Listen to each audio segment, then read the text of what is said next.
Hello, good evening सगळ्यांना. तर आता वाजलेत 7 आणि मी आता व्हिडिओची सुरुवात संध्याकाळी करते. तर माझं संध्याकाळचं रुटीन तुमच्यासोबत शेअर करणार आहे. मी रात्रीला काय बनवते डिनरला, तर ते पण सगळं तुमच्यासोबत शेअर करते. तर बघत राहा असाच व्हिडिओ.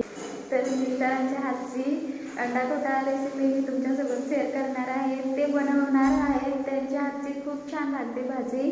तर चला मी तुम्हाला दाखवते कसे बनवतात ते. बघा तुम्ही पण पूर्ण व्हिडिओ बघा. ही भाजी मला आहोंच्याच हातची आवडते. खूप छान ते बनवतात भाजी. मला पण पहिले ही भाजी माहिती नव्हती.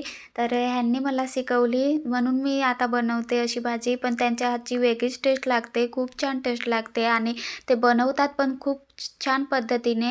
तर थोडं म्हटलं वेगळी पण टेस्ट पाहिजे ना. आपल्याच हातचं खाऊन खाऊन कंटाळा येतो आपल्याला. म्हणून मी बोलली की तुम्ही बनवा आज भाजी. मी सगळं त्यांना कट वगैरे करून दिलं. तर ते इथं छान भाजी बनवतात. तर त्यांना काही सांगायची गरज नाही लागत. त्यांना मी मध्ये मध्ये बोलली ना की आवडत पण नाही, तू नको बोलू बोलते, मी करतोय ना, म्हणून ते करतात. इथं छान भाजी बनवली त्यांनी, पुढे तुम्ही बघालच. तर इथे छान असा कांदा त्यांनी सॉफ्ट करून घेतला आणि त्याच्यात टॅमॅटो टाकला. तर टॅमॅटो पण छान असा सॉफ्ट करून घ्यायचा त्याच्यात मीठ टाकून.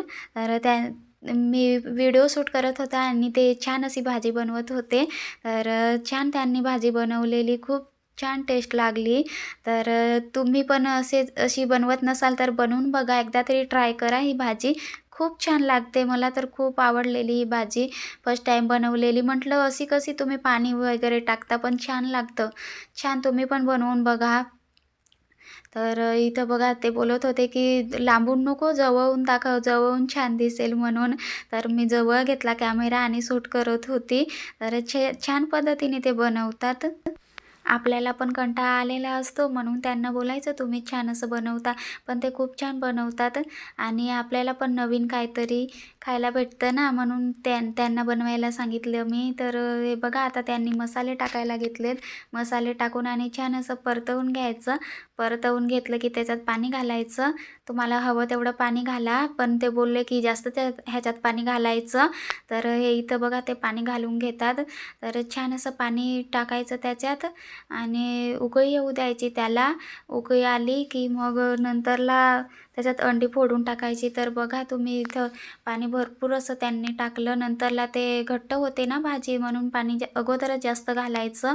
तर इथं बघा छान अशी उकळी आली की मग त्याच्यात अंडे फोडून टाकायचे. तर अंडे फोडून टाकले ना की त्याला हलवायचं नाही जास्त, तसंच होऊ द्यायचं, नंतरला हलवायची भाजी.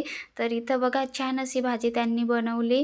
खूप छान पद्धतीने ते भाजी बनवतात आणि टेस्टी पण लागते. तर आमचं जेवण वगैरे झालं आणि आता किचनची क्लिनिंग करायला घेतली मी. तर पटापट कामं आवरायची म्हणून. आणि सकाळी उठलं की फ्रेश वाटतं आपल्याला पण बघून. असं भांडे वगैरे पडलेले असतात की ते छान नाही वाटत, झुरं वगैरे होतात. परत सकाळी चांगलं नाही वाटत आपल्याला, एवढी फ्रेश नाही वाटत. तर मी म्हणून रात्रीच भांडी घासते. तर मी रात्री भांडी घासून घेतली की सकाळी एकदम फ्रेश असं वाटतं, म्हणून मी पटापट इथं कामं उरकायला घेतली. आणि तर खरंच लेडीजला मान द्यायला पाहिजे. तर त्या खूप दमतात पण तरी बोलून नाही दाखवत की दमलो वगैरे.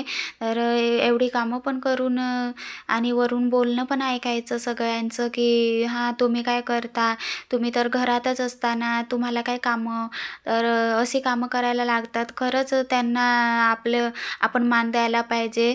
तर जे कोणी जेंट्स माणूस जे त्यांना असं कमी मानतात ना, त्यांच्यावर मला खूप राग येतो. तर खरंच मान देत जा लेडीजला. आणि हे बघा इथं झालं एकदाचं चकचक, आता छान वाटतंय. तर कामे उरकली काही छान वाटतात, पण पुढे काय आपली कामं संपत नाही. तर मला उद्याला मेथी निवडून ठेवायची होती, ती पण तशीच पडलेली. आपल्याशी अलावा कोण करेल ना, म्हणून आपल्यालाच करायला लागतं सगळं. तर मी मेथी निवडून घेत होती. तर मी त्यांना बोलली की घ्या सूट थोडंसं असं, म्हणून ते सूट घेत होते आणि मेथी निवडायला घेतली मी. दुसऱ्या दिवशीचं काम आपलं इझी होऊन जातं, म्हणून रात्रीच करून घ्यायची अशी कामे. तर कसा वाटला माझा आजचा व्हिडिओ ते कमेंट करून सांगा. आणि माझ्या मिस्टरांच्या हातची कशी रेसिपी वाटली ते पण सांगा मला कमेंट करून. तर भेटूया पुन्हा आपण नवीन व्हिडिओमध्ये. Bye, take care.